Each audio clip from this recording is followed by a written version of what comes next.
नमस्ते, मेरा नाम है ईशान और आज मैं आया हूँ ताथवड़े में रोहन अनंता का 730 स्क्वायर फीट 2 BHK मॉकअप देखने के लिए। तो चलिए देखते हैं। घर के बाहर का कॉमन पैसेज ऐसे प्लान किया गया है कि यहाँ एक वेलकमिंग सी फीलिंग आती है। फ्री फ्लोइंग एयर यानी कि वेंटिलेशन और भरपूर नेचुरल सनलाइट तो है ही, साथ ही एक इंटरैक्टिव स्पेस भी है। तो चलिए अब फॉयर कैसे दिखता है वो देखते हैं। ये फॉयर ऐसे प्लान किया गया है कि आपको आपकी पूरी प्राइवेसी मिलती है। कोई भी दो फ्लैट्स के दरवाजे एक दूसरे के सामने नहीं खुलते हैं। आजकल एक्सटर्नल वेंडर्स का आना एक आम बात है, जैसे कि न्यूज़पेपर वाला, दूध वाला या फिर कोई डिलीवरी एजेंट। इन्हें घर के बाहर से अंदर का व्यू नहीं मिलता है।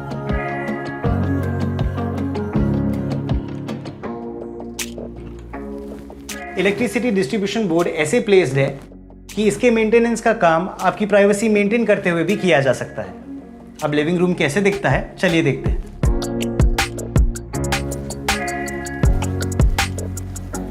लिविंग रूम का इस्तेमाल at the end of the day हम रिलैक्स करने के लिए और एक अच्छा फैमिली टाइम स्पेंड करने के लिए करते हैं। इसलिए इस जगह को इंडिपेंडेंटली प्लान किया गया है। दूसरे रूम्स में जाने के लिए कोई भी cross over circulation living room के बीच में से नहीं होता।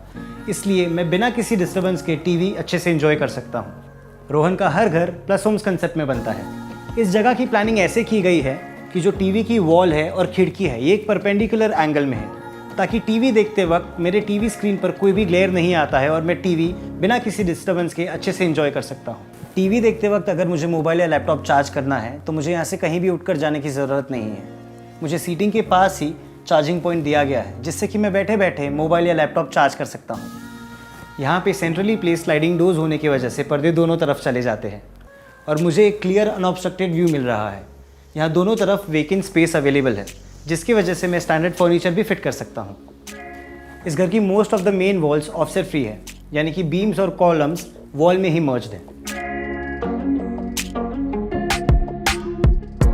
फैमिली के साथ बैठकर खाना खाने का मज़ा ही कुछ अलग है। डाइनिंग की चेयर्स बाहर निकालने पर भी बेडरूम या वॉशरूम में किसी को जाना हो तो उनका रास्ता क्लियर होना चाहिए, ना कि कोई एक्सेस ब्लॉक।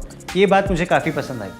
ये कोई फ्री फ्लोटिंग डाइनिंग एरिया नहीं है। इस डेडिकेटेड जगह पे जो दीवार है इसका यूटिलाइजेशन आप क्रॉकरी यूनिट के डिस्प्ले के लिए भी कर सकते हो। मुझे मेरे और मेरी फैमिली के लिए एक ऐसा किचन चाहिए जहाँ दो लोग आसानी से साइमल्टेनियसली किचन प्लेटफॉर्म का यूज़ कर सकें। L shape long length kitchen platform की वजह से मुझे ये बात यहाँ पर पॉसिबल लग रही है। Dedicated stainless steel sink, kitchen appliances जैसे कि मिक्सर, ग्राइंडर, माइक्रोवेव के लिए डेडिकेटेड इलेक्ट्रिकल पॉइंट्स और फ्रिज के लिए स्पेस। किचन ट्रायंगल कंसेप्ट के 3 एस्पेक्ट्स होते हैं, हॉब, सिंक और फ्रिज। इन तीनों का प्लेसमेंट अगर सही से किया जाए तो उसे सही मायने में एक अच्छा किचन माना जाता है। और यहाँ पर इन तीनों चीज़ों की इफेक्टिवली प्लानिंग की गई है, जिससे कि काम करने में भी आसानी होती है। किचन प्लेटफॉर्म साफ सुथरा हो ये हर किसी को चाहिए होता है। मसाला, दूध, तेल, तड़का, इनसे हुए दागों की वजह से हर रोज़ किचन प्लेटफॉर्म को कई बार साफ करना पड़ता है। ये तो रोज़ का ही काम है। एक बात जो मुझे यहाँ पर अच्छी लगी है वो है कि डाडो टाइल्स, ग्रेनाइट प्लेटफॉर्म और ग्रेनाइट एजेस की वजह से साफ सफाई आसानी से हो जाती है। साथ ही मैं यहाँ पर ओवरहेड कैबिनेट लगाकर वाटर प्यूरीफायर फिट कर सकता हूँ, जिससे कि मेरे किचन का लुक भी बना रहेगा। इस किचन की और एक बात ये भी है कि ये मेन डोर से ज़्यादा दूर नहीं है। मेड या कुक को अगर किचन में आना हो तो वो डायरेक्ट बिना घर की स्पेस को डिस्टर्ब किए आ जा सकते हैं। किचन और यूटिलिटी का रिश्ता ही अलग होता है। यूटेंसिल्स रखना, यूटेंसिल्स निकालना या वॉशिंग के लिए यूज़ करना, काफ़ी बार आना जाना पड़ता है। वॉशिंग मशीन के लिए इनलेट आउटलेट का प्रोविज़न किया गया है, वो भी सही प्लेसमेंट के साथ, और एक एडिशनल टैब भी दिया गया है यूटेंसिल्स और पॉट वॉश करने के लिए। अगर इजी ड्रायर वगैरह लगाना है तो उसके लिए भी सफिशिएंट स्पेस है और ये यूटिलिटी एरिया कवर्ड है। इसका एक फ़ायदा ये भी है कि मुझे मेरी मेन बालकनी में या टेरेस पे कपड़े सुखाने की कोई ज़रूरत नहीं है, वो मैं यहाँ पर भी सुखा सकता हूँ। कॉमन वॉश बेसिन को डाइनिंग के करीब प्लेस किया गया है, जिससे कि आपकी प्राइवेट स्पेसेस में ना जाते हुए आपके गेस्ट इस्तेमाल कर सकते हैं। काउंटर टॉप वॉश बेसिन के नीचे की जो स्टोरेज स्पेस है आप उसका भी अच्छे से इस्तेमाल कर सकते हैं। स्कूल जाना हो या ऑफिस जाने की तैयारी हो, सुबह के वक्त सबसे ज़्यादा लोड वॉशरूम और वॉश बेसिन पर होता है।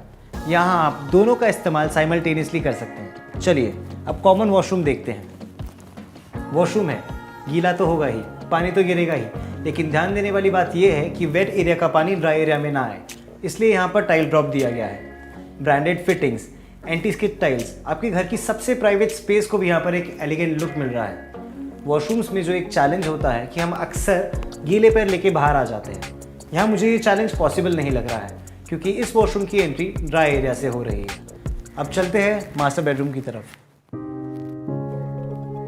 बेडरूम में जो दो बड़े फर्नीचर होते हैं वो होते हैं बेड और वार्डरोब। अनंता में रेक्टेंगुलर शेप बेडरूम्स है जिसकी वजह से स्पेस यूटिलाइजेशन काफ़ी अच्छे से हुआ है।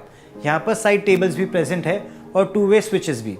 बेड के सामने वाली वॉल पर आप एक टीवी यूनिट भी बना सकते हैं। अब चलते हैं मास्टर वॉशरूम की तरफ।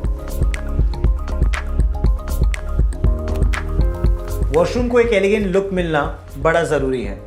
दोनों वॉशरूम्स के जो टाइल्स हैं इन्हें एक सिमेट्रिकल पैटर्न में बनाया गया है जिसके वजह से एक ज्योमेट्रिकल लुक मिल रहा है।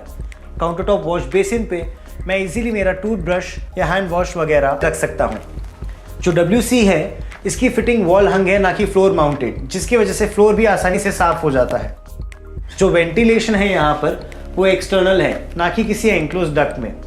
इस वॉशरूम में भी ड्राई एरिया और वेट एरिया अलग है और इस वॉशरूम की एंट्री भी ड्राई एरिया से है जिससे कि बाहर आने वाले पैर कभी गीले नहीं रहते हैं। इस वॉशरूम में ग्रेनाइट आर्किट्रेव भी प्रोवाइड किया गया है। अब चलते हैं कॉमन बेडरूम की तरफ।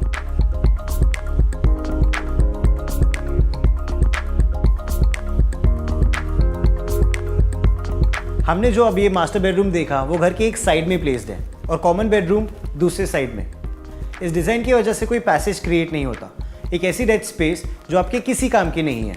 यहाँ कोई डेड स्पेस नहीं है, यहाँ का हर एक स्क्वायर फीट आप अच्छे से इस्तेमाल कर सकते हो।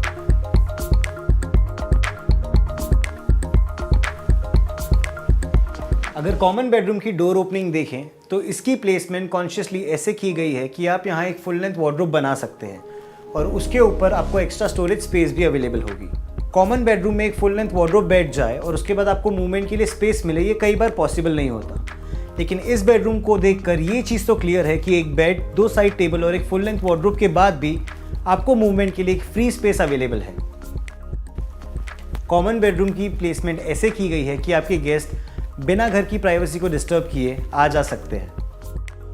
अब चलते हैं टेरेस की तरफ।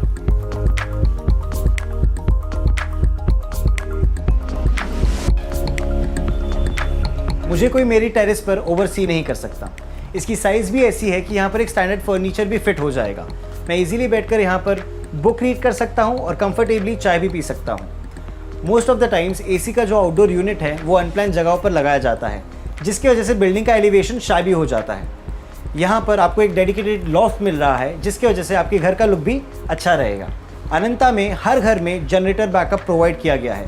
वर्क फ्रॉम होम करने वालों को ये बात खास करके पसंद आएगी। घर में प्राइवेसी का होना और साथ ही साथ अकेलेपन की फीलिंग का ना होना ये बहुत ज़रूरी है। आप इस घर में विजुअली सारे रूम से कनेक्टेड रहते हो। घर का टूर तो हो गया, मुझे ऑलरेडी इस घर से एक कनेक्शन सा फील हो रहा है। मुझे ऐसे लग रहा है कि मेरी फैमिली की जो सारी ज़रूरतें हैं वो यहाँ पूरी हो जाएगी और उसके साथ ही साथ मुझे मेरी एक इंडिविजुअल स्पेस भी मिलेगी।